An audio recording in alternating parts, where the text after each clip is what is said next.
नमस्कार. स्टुडिओ संजीवनीमध्ये तुम्हा सगळ्यांचं पुन्हा एकदा मनःपूर्वक स्वागत. आज आपण युगंधरा या कादंबरीचा 16वा भाग वाचणार आहोत. आता आपण सुरुवात करू. भाग 16. लग्न पार पडलं. अगदी थाटात पार पडलं. वधूला वरगृही पाठवणी करून वधूपक्ष परतला. दारी बांधलेला मंडप सुटला. तो सुटत असतानाच लग्नघरी जमलेल्या वऱ्हाडी मंडळीने आपापल्या बॅगा होल्डॉल बांधायला सुरुवातही केली. शशी शेखरची अजून 5-6 दिवस रजा होती, पण नोकरीवर हजर होण्यापूर्वी तो अहमदाबादला जाणार होता. जाताना आपल्याबरोबर नवदंपतीला नेणार होता, कारण मधुरिकेचा तसा आग्रह होता. अभिभाई आणि रुचीभाबीनं आपल्या अहमदाबादला मधुचंद्र साजरा करावा असा तिनं बेत आखला होता. तिथल्या प्रीतम सोसायटीतला त्यांचा बंगला म्हणजे तिच्या वडिलांनी आपल्या जावयाला बांधून दिलेला सुसज्ज मधुबन बंगला रिकामा होता. वरच्या मजल्यावर त्यांनी बिऱ्हाड ठेवलं होतं. तळमजला स्वतःसाठी राखून ठेवला होता. आपल्या बंगल्याचं सभोवतालच्या बगीचाचं वर्णन करून तिनं म्हटलं, अभिभाई, तुम्ही तिथं आलात म्हणजे तुमच्या बंधूंनी खास निवडून काढलेलं मधुबन नाव किती सार्थ आहे हे तुम्हाला कळेल. तुम्हाला मधुबनात सोडून आम्ही पुढं जाऊ. तिथं 4 दिवस राहा. एक दिवस माउंट अबूला पण जाऊन या. आपल्या थोड्या दिवसांच्या वास्तव्यात मधुरिकेनं सगळ्यांना आपलंसं करून टाकलं होतं. पहिल्या दिवशी तिची पावलं घरात पडण्यापूर्वीच तिच्याकडे दारा आडून पाहणाऱ्या सगळ्यांच्या मनीचं कुतूहल तिनं पार पुसून टाकलं होतं. ही परक्या प्रांतातली, परमुलखातली, वेगळी रीतभात असलेली बाई इथं कशी वागेल, आपणात मिसळून जाईल का, वगैरे साऱ्यांचे संभ्रम आपल्या प्रसन्न आर्जवी वागण्यानं तिनं आकाशात जमलेल्या अभ्रांसारखे उडवून लावले होते. आपलेपणा उत्पन्न केला होता. नवदंपतीनं अहमदाबादला जाण्याचा बेत उत्तमच होता. त्यानिमित्तानं दोघं भाऊ अधिक जवळ येतील आणि त्यांच्यातला एकोपा वाढेल. दोघी जावांत जिव्हाळा निर्माण होईल याचं माईंना समाधान वाटत होतं. बऱ्याच वर्षांनी घरी आलेल्या मुलानं आणखी काही दिवस राहावं अशी त्यांची इच्छा होती, पण त्याच्या थोड्या दिवसांच्या वास्तव्यातही तो इतक्या मोकळेपणी वागत होता की त्याच्या मनात कसलाही किंतु नाही, कसलीही अढी नाही याचा त्यांना हर घडी प्रत्यय येत होता. शिवाय आता पुन्हा रजा मिळेल तेव्हा बायको मुलांसह तो घरी येत राहील असं काल सारी गप्पा मारत बसली होती तेव्हा त्यानं म्हटलं होतं. शिवाय अभिचा तिरसटपणा, मध्यंतरीचं त्याचं विचित्र वागणं आता बरंच कमी झालं होतं. आपल्या भावाबरोबर तो काही दिवस बाहेर गेला तर तो पूर्णपणे निवळेल, पूर्ववत वागेल असं त्यांना वाटत होतं. म्हणून शशी शेखरला जास्त राहण्याचा त्यांनी फार आग्रह केला नाही. मग एका सुप्रभाती सुमुहूर्ती दोन्ही जोडपी गेली. त्या दिवशी त्यांच्या घरी चाललेली गडबड धांदल युगाला आपल्या खोलीच्या खिडकीतून दिसत होती, कळत होती. आदल्या दिवशी मधुरिका तिच्याकडे आली होती. नानांनी शशी शेखरला चहा फराळाला बोलवलं होतं म्हणून दोघं आली होती. शशी शेखर त्यांचा जुना विद्यार्थी होता. मधुरिका आत येऊन थोडा वेळ तिच्या आईशी बोलत बसली. तशी ती प्रेमळ होती, अगत्यशील होती. शशी शेखर नानांचा निरोप घेऊन गेला आणि ती युगाशी गप्पा मारण्यासाठी मागं राहिली. तशी ती बोलकी होती, मनमोकळेपणी बोलत होती. पण ती आल्याबरोबर जो प्रसंग घडला त्यावेळच्या तिच्या मनोभूमिकेत आणि त्यानंतरच्या वागण्यात थोडा फरक पडला होता. आल्याबरोबरचं तिचं वागणं एखाद्या झरा फुटून कारंजासारखा उसळावा असा तो विलक्षण उमाळा, पण खुलासा झाल्यानंतर त्या झऱ्याचा आवेग कमी झाला होता. झरा तसा आटला नव्हता, पण पहिला उमाळा नव्हता आणि ते स्वाभाविकच नाही का? जावई नव्हे, जावयाचा भाऊ तसा प्रकार झाला तर त्या बिचाऱ्या मधुरिकेचा काय दोष? मधुरिकेनं म्हटलं, युगाताई, तुम्ही आता मुंबईला जाणार आहात ना कॉलेजसाठी? हो ना, तुमच्या दिराच्या लग्नासाठीच थांबले होते. मग अहमदाबाद काही मुंबईपासून फार दूर नाही. अगदी सरळ गुजरात नाहीतर सौराष्ट्र मेलमध्ये बसायचं, अहमदाबादला उतरायचं, अगदी सोपं. युगानं हसून म्हटलं, अगं, तिथं मग रिक्षात बसून सरळ तुमच्या घरी कलकत्त्याला यायचं की काय? मधुरिका हसली. कलकत्त्याचं आमंत्रण मी नंतर तुम्हाला देणार आहे. तुम्हाला आणि आईंना आम्ही इथं येऊन घेऊन जाणार आहोत येत्या मे महिन्यात. पण डिसेंबरमध्ये 8 दिवस आम्ही अहमदाबादला येणार आहोत. दरवर्षी येतो. तुमच्या कॉलेजला नाताळची सुट्टी असेलच. तुम्ही जरूर या. तोंड देखलं आमंत्रण नाही, अगदी मनापासून सांगते. आमचं गुजरात कसं आहे ते तरी एकदा बघा. कसं आहे ते थोडंसं बघितलंय. असं अहमदाबादला गेला होतात? केव्हा गेला होतात? गेले नव्हते, पण सुदैवानं गुजरात दर्शन इथंच झालं. फार रम्य दर्शन. भाभी, आमच्यात एक म्हण आहे की शीतावरून भाताची परीक्षा करता येते. त्याप्रमाणे गुजरातच्या एका माणसावरून त्या प्रांताची स्थूल कल्पना येते. मधुरिकेनं चेष्टेनं विचारलं, काय काय कल्पना आली सांगा बघू. सांगू? गुजराती माणसं फार प्रेमळ, मोठी लाघवी आणि मधुरभाषी असतात. मधुरिकेनं हसून म्हटलं, युगाताई, आमच्यात एक म्हण आहे की गुरुवाच्या अंगात येऊन तो घुमू लागला तरी घुमता घुमता हातातला नारळ नेमका स्वतःच्या घराच्या दिशेलाच फेकतो. म्हणजे असं की तुमच्या प्रेमळपणामुळं तुम्हाला ज्याच्याविषयी आपलेपणा वाटतो त्याची तुम्ही खूप स्तुती करता. वेळ आली तर निंदाही करीन हं. ते नाही जमणार तुम्हाला. त्याला वेगळी वृत्ती लागते. ती तुमच्यात नाही. युगानं चमकून मधुरिकेकडे पाहिलं. ती विशिष्ट नजरेनं तिच्याकडेच पाहत होती. नजरानजर होताच ती हसली आणि लगेच म्हणाली, खरं सांगू युगाबेन, इथं येण्यापूर्वी मला निंदेचीच भीती वाटत होती. माझ्याशी, एका परप्रांतीय मुलीशी लग्न केल्यामुळं ह्यांचे आई वडील, भावंड, सगळं घर ह्यांना दुरावलं. मायेची माणसं तुटली. हे परदेशी झाले. मला इतकं दुःख झालं. ज्या दिवशी आमचं लग्न झालं त्या दिवशी मी बाहेरून हसत होते, आनंदी आहे असं दाखवित होते, पण माझं मन आतून रडत होतं. माझं हृदय आतून दुःखी झालं होतं. भाभी, स्त्रीच्या जीवनातल्या परमावधीच्या सुखद क्षणी तुम्हाला दुःख? केवळ लग्न घटिकेचा क्षण नाही म्हणत मी, पण पुरुषाच्या एकनिष्ठ प्रीतीचा बोहल्यावरचा मंगल सोहळा. पुरुषाचं एकनिष्ठ प्रेम ही तर स्त्रीच्या कृतार्थ संसार जीवनाची नांदी. या प्रीतीसाठी ऐन कसोटीच्या वेळी पुरुष जेव्हा आपल्या घरादाराचा, कुटुंबाचा त्याग करतो तेव्हा ते एकनिष्ठ प्रेम आदर्शभूत बनतं. स्त्रीचं जीवन धन्य होतं. युगाबेन, खरं सांगू, अशा निस्सीम प्रेमाचा स्त्रीला अभिमान वाटतो. पण घरादाराकडे पाठ फिरवून हाती आलेलं प्रेमसर्वस्व तिच्या मनाला सुखदायी वाटत नाही. सारखं टोचत राहतं. युगाताई, स्त्रीला तिचा पती त्याच्या घरच्या सगळ्या माणसांसकट हवा असतो. त्यांच्यापासून त्याला तोडून तो मिळवण्यात तिच्या मनाला शांती लाभत नाही. ह्यांच्या घरचा आमच्या लग्नाला विरोध आहे असं कळलं तेव्हा ह्यांना मी म्हटलं, तुमच्या आईवडिलांचा एवढा कडवा विरोध असेल. युगानं मध्येच म्हटलं, तर मीही आपल्या प्रेमाला कडवा विरोध करते असंच ना? हो, असंच तर काय. ह्यांनी म्हटलं की माझ्या सुखात जर माझ्या आईवडिलांची सहभागी होण्याची इच्छाच नाही तर मग त्यांच्या सुखदुःखाची कदर करण्याची मलाही गरज नाही. असं म्हणून आमच्या बहादूर शशीदादानं तुम्हाला खेचून बोहल्यावर चढवलं. नाही, कुठच्याही गोष्टीची सक्ती करण्याचा त्यांचा स्वभाव नाही. मीच माझ्या मागं पुढं होणाऱ्या मनाला खेचून बोहल्यावर चढवलं. शाब्बास, ब्रेव्ह हो, अभिनंदन. मधुरिका हसली. तिनं म्हटलं, माझ्या संसारात कशाचीही उणीव नाही, तरी सुद्धा माझा संसार मला अपुरा आहे असं वाटत होतं. युगाबेन, तुम्हाला हसू येईल. तुम्हा महाराष्ट्रीय स्त्रीचं मन कसं असतं माहीत नाही, पण युगानं हसून मध्येच म्हटलं, पृथ्वीच्या पाठीवरल्या सगळ्या स्त्रियांची अंतर्मनं सारखीच असावीत. स्त्रीला आपल्या सासरघरच्या सगळ्यांचे आशीर्वाद हवे असतात. तिथल्या माणसांच्या कौतुकाची ती भुकेली असते. या सगळ्यांपासून मी दुरावले होते. मी बहू म्हणजे सून हं. बहू असून बहू कुणी म्हणत नव्हतं. भाभी अशी हाक माझ्या कानी येत नव्हती. म्हणून मी सुखी असूनही मनातून कष्टी होते. ती बोलत होती. युगा तिच्याकडे पाहत होती.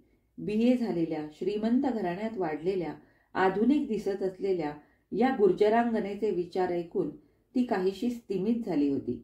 तिनं हसून म्हटलं, मग आता ते सगळं दुःख नाहीसं झालं ना? हो, पार नाहीसं झालं.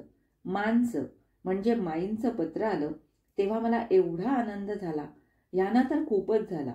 घर सोडून आल्यानंतर मधून मधून तेही अस्वस्थ होत असत.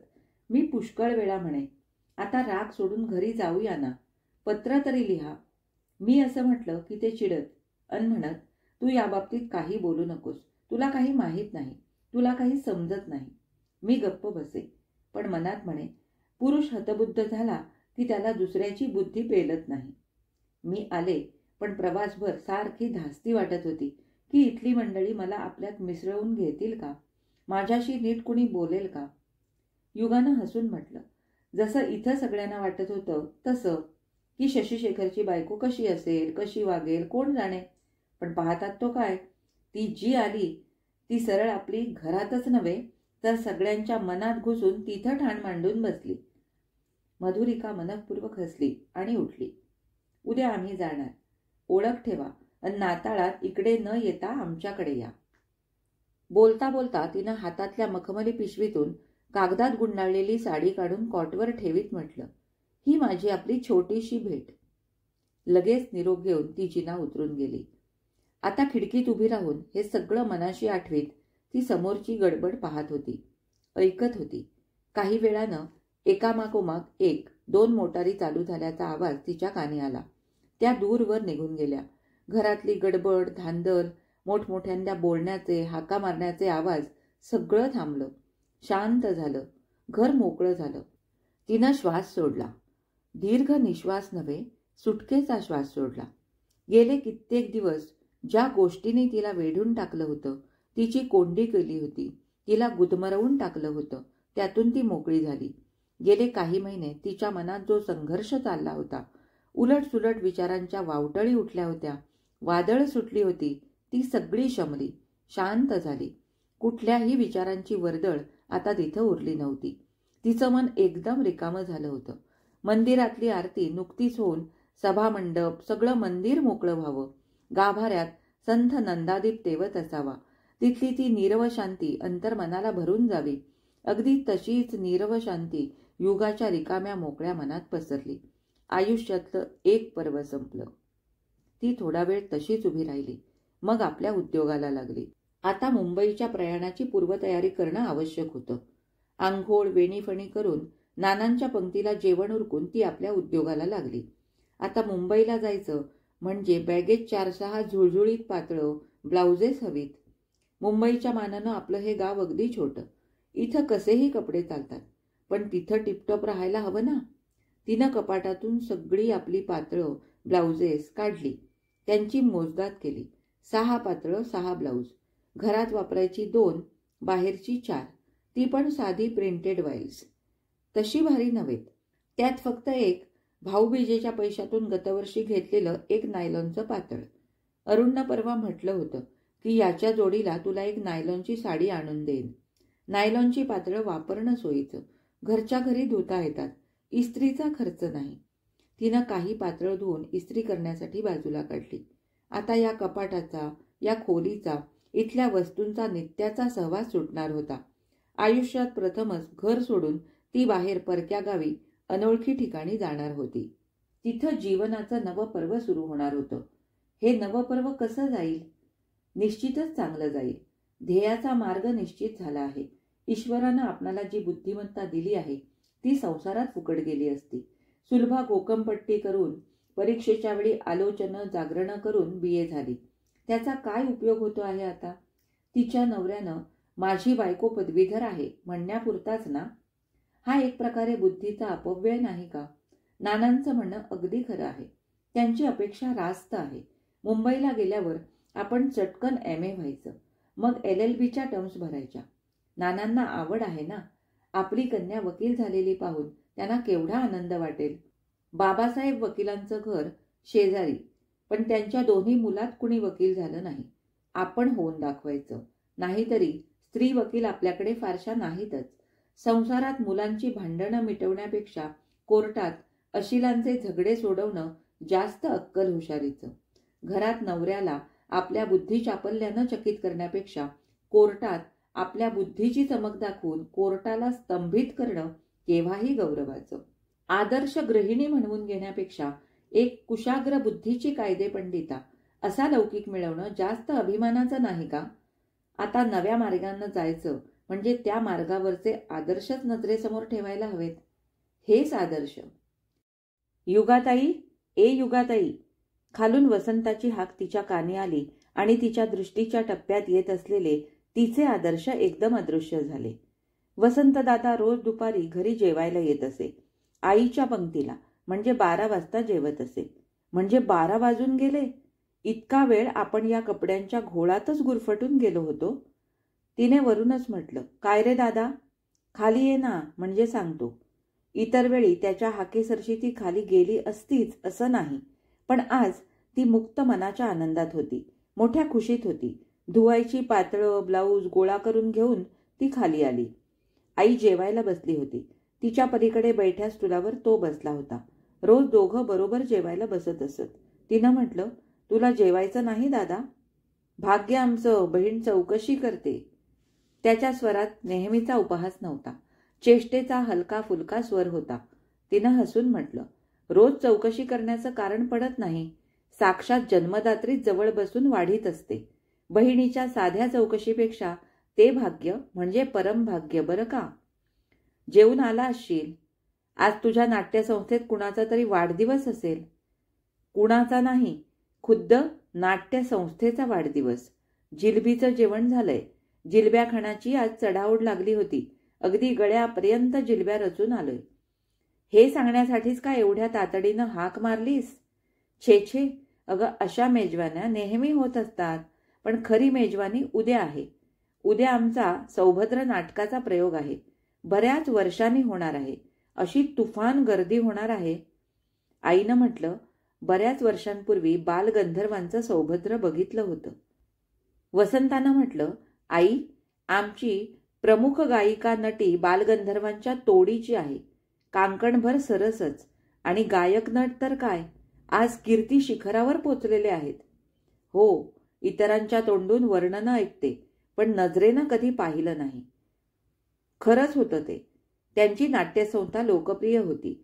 त्यांची नाटकं चांगली गाजत असत. वृत्तपत्रातून वर्णनं येत असत.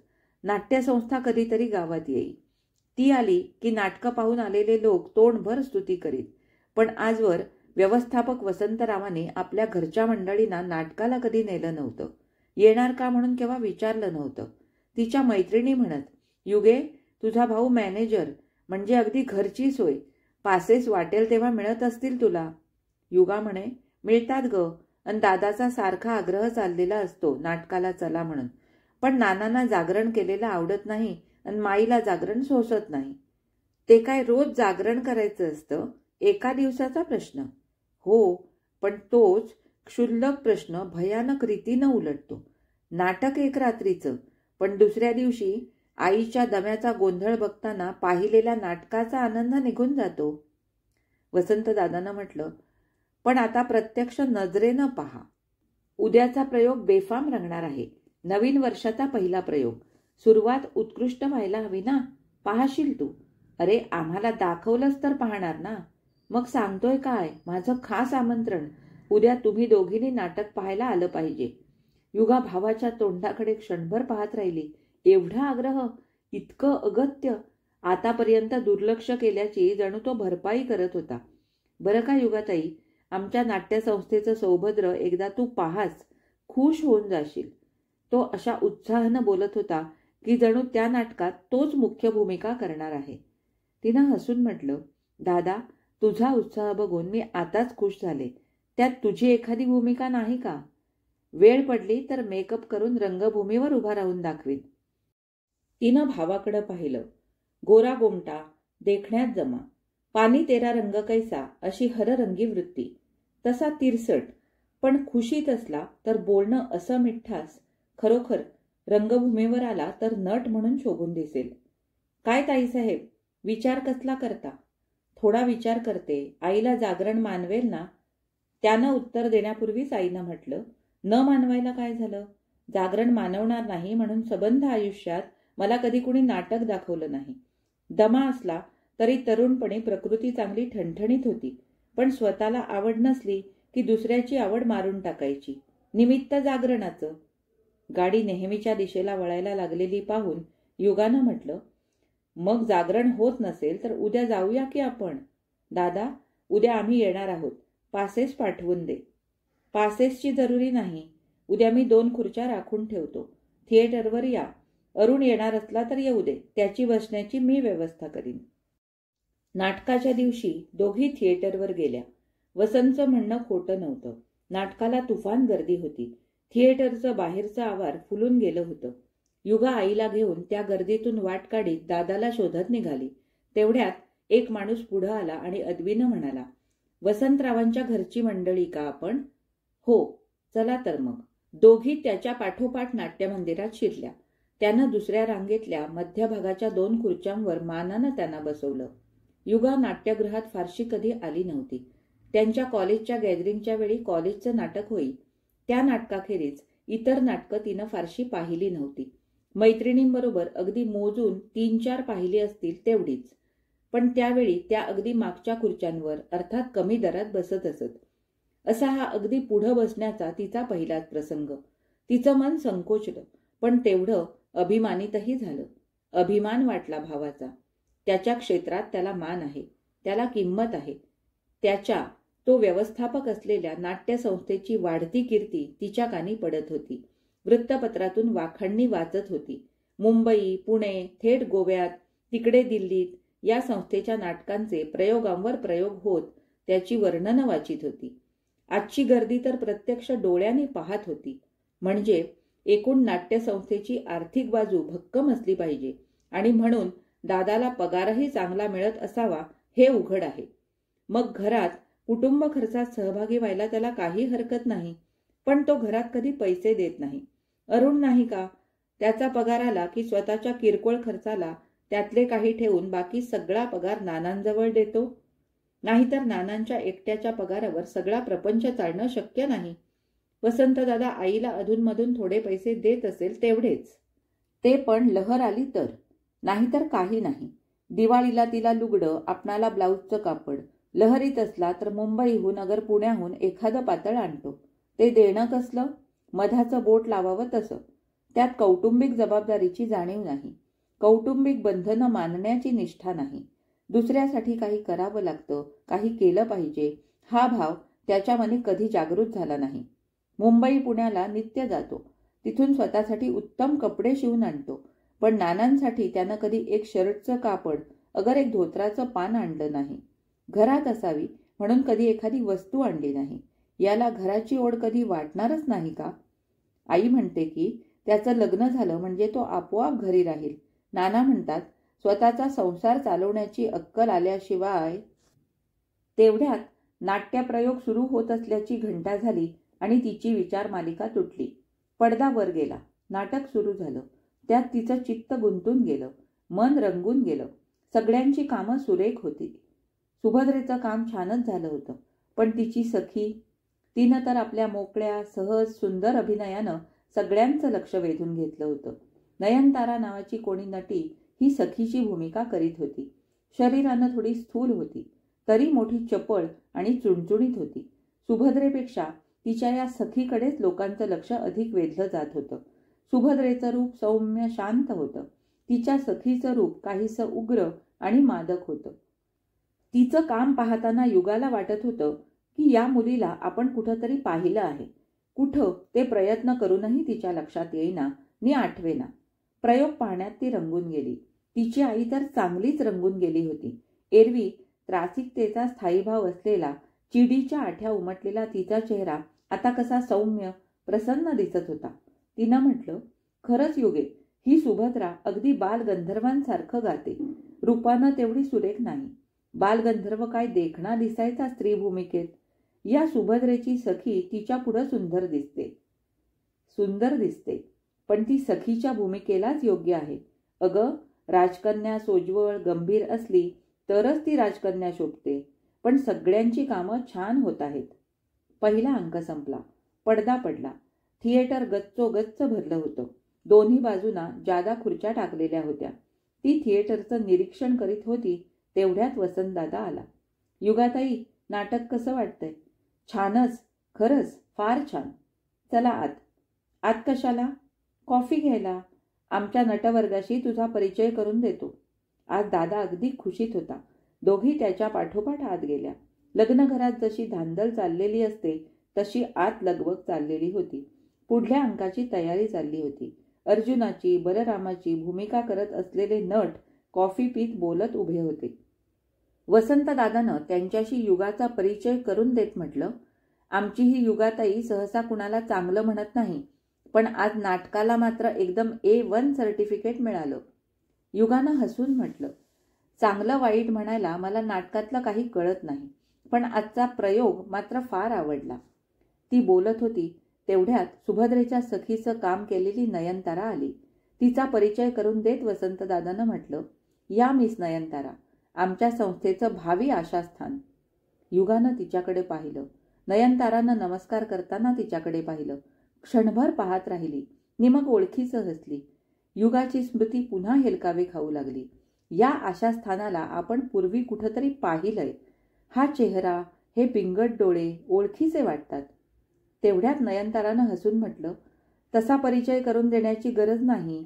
आमची पूर्वीची ओळख आहे. ओळखलत का मला? आपण पूर्वी एका वर्गात होतो, आठवतं? इंग्रजी शाळेत. आता युगाला आठवलं. आपल्या वर्गातली तारा ही त्यावेळी अगदी हडकुळी होती.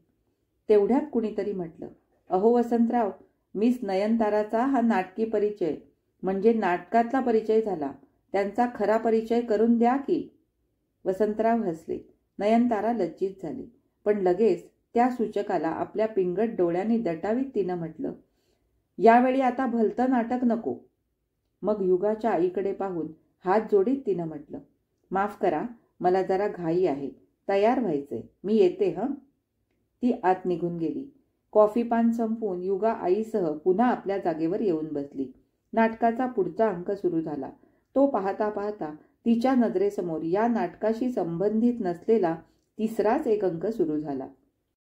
ही नयनतारा म्हणजे आपल्या वर्गातली ही तारा आपल्या वर्गात होती, पण तशी आपली मैत्री नव्हती. आपण पहिल्या बाकावर बसत असू. ही तारा 45 मुलीत मागच्या बाकावर कुठंतरी बसायची. तशी बुद्धी न चांगली, पण अभ्यासापेक्षा नटण्या मुरडण्याकडे विशेष लक्ष असे. रोज भपकेबाज कपडे करून यायची. तिच्या या खर्चिक राहणीशी तिच्या वडिलांच्या सांपत्तिक स्थितीचा मेळ बसत नसे. त्यांना कसलीशी फिरतीची नोकरी होती, पगार बेताचा, पण तिच्या घरची राहणी सधनतेची होती. तिच्या आईचं वळण बरं नाही अशी गावात वदंता होती. अर्थात या घरगुती गोष्टींचा तिच्या शिक्षणाशी काही संबंध नव्हता. शाळेत ती उठाठेव करण्याची जरुरी नव्हती, पण तिच्या दप्तरात कुणा मुलाला लिहिलेली आणि त्याची आलेली काही प्रेमपत्र सापडली. तिचा प्रेमवीर शाळा सुटायच्या वेळेला शाळेच्या आसपास रेंगाळताना दिसू लागला. मुख्याध्यापिकेच्या कानी ही गोष्ट गेली. प्रेमपत्र त्यांनी ताब्यात घेतली. त्या अतिशय कडक शिस्तीच्या होत्या. चौकशी झाली आणि ताराला शाळेतून काढून टाकण्यात आलं. तिथून ती पुण्याला आपल्या कुणा नातलगाकडे गेली. त्यानंतर पुढं तिचं काय झालं कळलं नाही. तिचं येणं जाणं कुणाच्याच खिजगणतीत नव्हतं. आठवणीतून ती केव्हाच नाहीशी झाली होती. ती आज अशी अचानक दिसली. नयनतारा या नव्या नावानं पुन्हा आपल्यासमोर अवतीर्ण झाली. मग हा दादा तिची ओळख करून द्यायला गेला तेव्हा कुणीसं म्हटलं, तिची अशी नाटकी ओळख करून काय देता, खरी ओळख करून द्या ना. खरी ओळख म्हणजे? अन सांगणारा मिश्किलपणे हसत होता. नाटकी लोकांचं हसणंही नाटकी की काय? जाऊ दे. तिनं समोर रंगभूमीवर आपलं लक्ष केंद्रित केलं. दुसऱ्या अंकानंतर आतून एक माणूस कॉफी घेणार का म्हणून विचारायला आला. तिनं हसून नकार दिला आणि मग नाटक संपेपर्यंत ती जागेवरून हलली नाही. आजचा हा भाग इथेच संपला. आता आपण भेटू युगंधरा या कादंबरीच्या पुढच्या भागामध्ये. तोपर्यंत मी तुमचा निरोप घेते. धन्यवाद.